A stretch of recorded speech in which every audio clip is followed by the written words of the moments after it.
I've removed the insulation from one of the panels. You can't remove this piece of metal, which includes the seat rail. This is structural.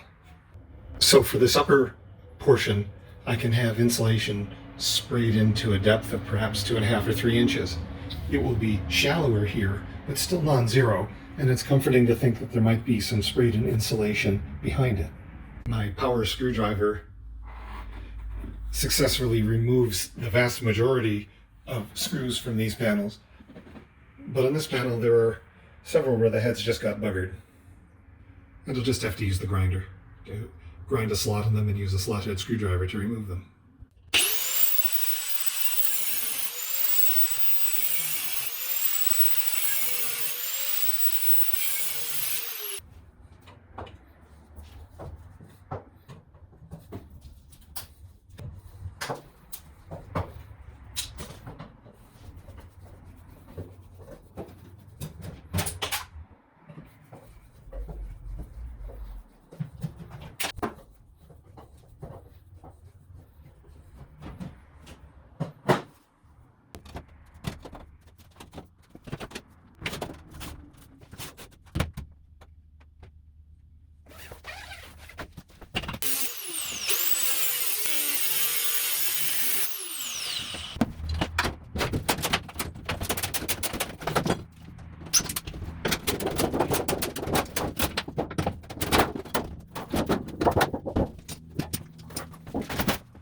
The tear out is done on the passenger side.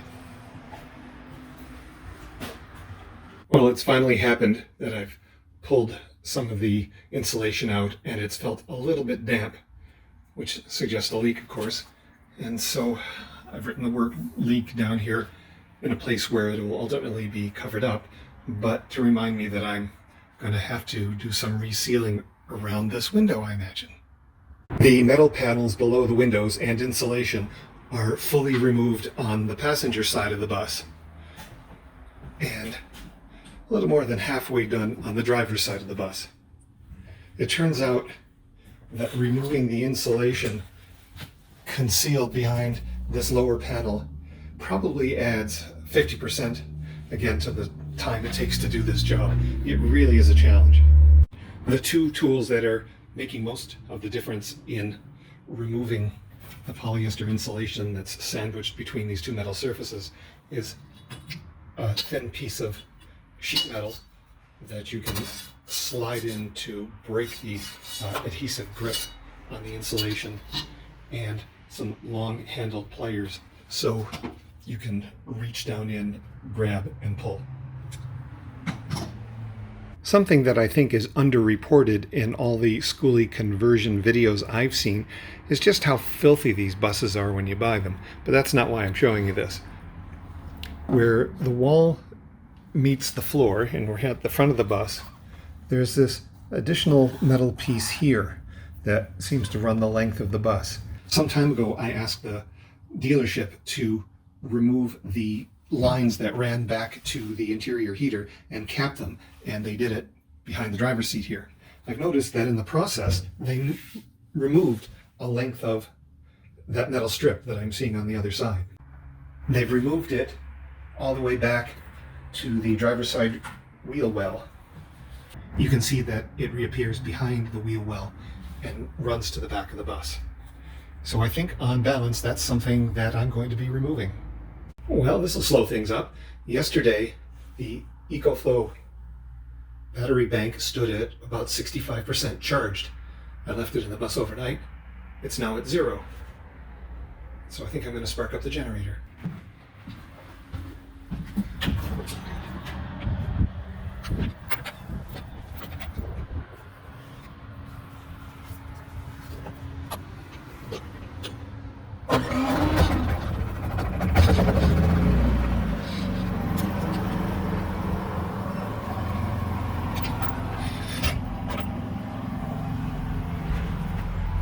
I've plugged in the EcoFlow so it can be charging up, and I've got the extension cord plugged in so I can use the grinder. I've concluded that this trim that runs along the floor against the outer walls is probably just to hold down the rubber floor and is only cosmetic. out it goes. I was cutting up these long pieces of metal trim so they'd fit in the back of the car for the trip to the dump, and I must have flexed the grinder too much. Look what happened to the grinding wheel. Those pieces would just have gone flying. Always wear a face shield. Removing the last panel, the one behind the driver's seat, reveals the two holes that were part of the installation of the swing out stop sign arm. I knew when I removed it and just put some white tape over it on the outside that I would have to come back to this and figure out a more permanent way to cover up these holes. Some of these wires running above the windows on the driver's side of the bus could stand to be thinned out. But apart from that, all that remains of the demolition is to remove this strip in the middle, or at least the metal components. I'm not sure what I'll find when I start to remove them. A whole lot of these screws just don't want to come out, and I'm going to have to use the grinder to persuade them.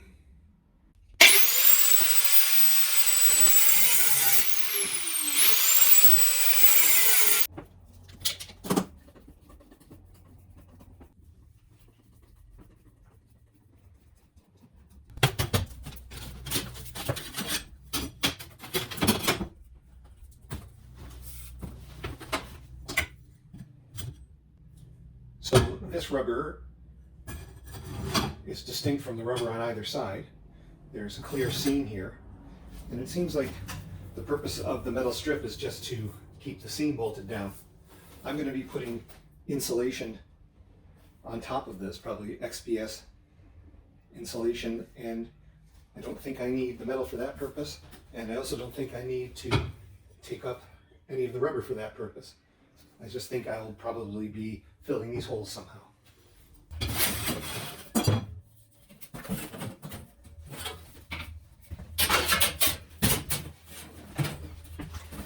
Now here's a place where it gets interesting.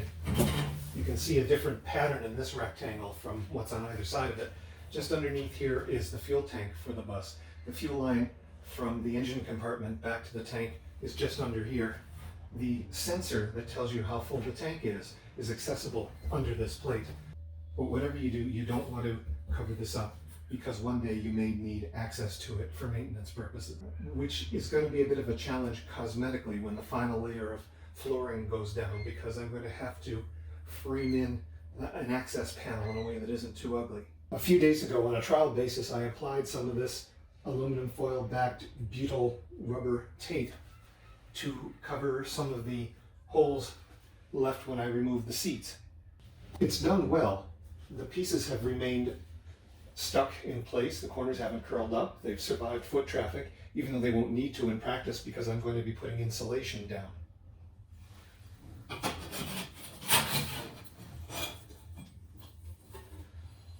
But it's not clear to me that tape is the solution for filling these holes because of the cracks on either side.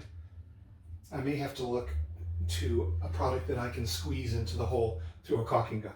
The demolition or tear out is finally done.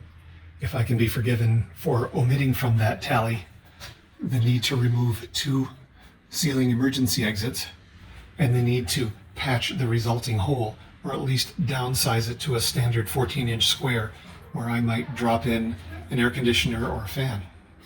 I taped over with black duct tape these high flashing lights on the front and the back of the bus when I was in the process of getting it recognized as a motorhome and no longer a school bus. You can see that there is a turn signal and brake light down, well actually about head height here, and it occurred to me it could be useful if the lights above were linked to them and worked as a brake light and flasher respectively. I contacted the Ministry of Transportation of Ontario and learned that that should be okay. In other words, not in violation of any rules. So I think I may have a go at achieving that. We see that down here, the yellow turn signal light is on the outside and the red brake light is on the inside. If I peel away some of the tape for the upper flashers, we see that the situation is reversed. The red light is on the outside and the yellow light is on the inside, but I'm assuming they can just be reversed. When I removed one of the lenses, I expected to find an incandescent bulb that I would then try to replace with an LED, but this appears to be like a tungsten halogen bulb, and I think I may just let it be. There is a bundle of wires running front to back above the window on the driver's side of the bus. And among that thick bundle are wires that descend down through this conduit that connect to the brake lights and turn signal. I need to figure out which of these wires does what, so that I can then connect them to these overhead lights. Here's something that's just come to my attention that's a little concerning. The black and white wires that feed these upper lights appear to be of a heavier gauge than some of the wires in the bundle. My concern is that I might be trying to power these upper lights with their tungsten halogen bulbs in parallel with the companion lights down below, using a gauge of wire that is too thin to carry the load. That could cause a fuse to melt, or could be a fire hazard. If you've watched some of my earlier videos, you'll recall that I drilled some round holes here inside some of the exterior lights so I could patch extension lights on the back of the generator housing. By removing this access panel, I can see what wires go to the backup light and running lights. Those are not the ones I want to connect to overhead. So what I can glean from this is just what wires to eliminate in determining what are the wires that I actually want to use. I'm not sure yet if each wire has a unique color coding, but they appear to have a unique code printed on them. For example, this I believe is SA32-B. This yellow wire is involved with this slag bolt and was the interlock that kept the engine from starting. So if I look up here, I can eliminate this wire as one that might be powering the turn signal or brake light. One down, way too many to go. I've decided to cut away some of the black electrical tape to unbundle some of these wires, the better to identify them, which is slow and careful work so that you don't nick the insulation, but at least it's tedious. I need to figure out which of these wires is energized when, for example, I push on the brake pedal, but I don't have a buddy right now to push on the pedal while I take measurements back here. So I've unspooled a roll of speaker wire from the back all the way to the front, plugged into my multimeter here. But that hasn't yielded me any useful information. And I'm starting to doubt whether this is breaking through the insulation and I'm getting a solid connection, and should I instead just cut each one of these in turn, strip some insulation off, and then solder them back together. And this is when it's time to pause. Years ago in my 40s, I went back to school and did an MBA for reasons that made sense at the time. I recall very little of what I learned in the quant courses like statistics and accounting and finance, but a lot stuck from courses on organizational behavior, for example. But one topic that made a particular impression was a list of logical fallacies that all humans are prey to, that we can resist better if we are aware of them. And with this project, turning the upper flashers into auxiliary brake lights and turn signal lights, I was at risk of becoming Exhibit A in one of the most common logical fallacies known as the sunk cost fallacy, or the escalating irrational commitment to sunk costs. Here's the Wikipedia entry on sunk costs. In economics and business decision-making, a sunk cost, also known as a retrospective cost, is a cost that has already been incurred and cannot be recovered. Sunk costs are contrasted with prospective costs, which are future costs that may be avoided if action is taken. In other words, a sunk cost is a sum paid in the past that is no longer relevant to decisions about the future. If you take into account costs incurred in the past when planning for the future, you are engaging in the sunk cost fallacy. So what are the sunk costs with this project? Well, I came up with the idea, and most of us are enamored of our own ideas and reluctant to let them go. Then I spent some time tracking down the right person in the Ministry of Transportation for Ontario to confirm that I wasn't breaking any laws by converting these flashers in the method that I proposed.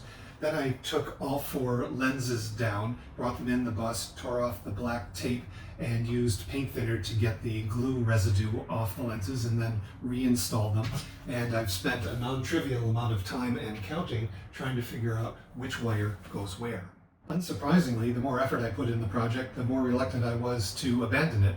Even despite some nagging concerns I had about the risk of fire, that might result from using wire of too small a gauge to power them. Below, I've got a link to a helpful article from Psychology Today that offers several strategies for how to deal with the sunk cost fallacy.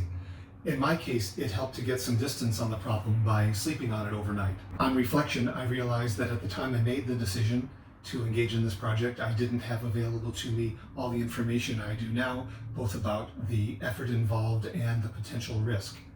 And armed with that information, I reassessed and decided against proceeding with the project. So what, if anything, is left of this project in which I've been unbundling so many wires? Some schoolie owners have spent hours thinning out unnecessary wires right back to their fuse panels and are justifiably proud of the results. I've done none of that. In my decision, I've been influenced more by schoolie owners who have cried out for help on the forums because in their haste they cut one wire too many and now the bus won't start. I've taken a cautious approach, disconnecting one pair of wires at a time and testing that the engine still starts and labeling wires as I go. And as a result, I feel fairly confident about what wires I'll be paring back. I'm moving from back to front, and the process of thinning out these wires is about 3/4 done. I've completed the thinning out right back to just behind the driver's seat, and I'm going to have to ponder what to do next with these surplus wires. I've thought about it overnight, and I think I'm going to, for now, terminate all these wires above this window, the one closest to the driver's seat. They can comfortably rest in this slot for now, and I can deal with them further later if need be. Well, here's something exciting. We've been having weather advisories about strong winds, and rain has joined in the mix. And I see this puddle just on the inside of the rear door. Tracing the dampness up, it appears to be coming in from here. And I haven't seen that before, and it may be an artifact of the combination of rain and strong winds, but I'd also be happy to not see it again, especially if it's going to soak the bedding, so I'm going to have to figure out a way to make that more weather tight. Well, I've cut short, capped, and where necessary labeled the surplus wires. Arguably, I'm just kicking down the road the task of cutting them back even further because they're not going to be dangling like that in the final build. But I'm happy to have slimmed down that bundle of wires stretching the length of the bus. And the exercise has left me with many yards of wire that I'll be happy to use in the build. For example, when wiring the overhead lights.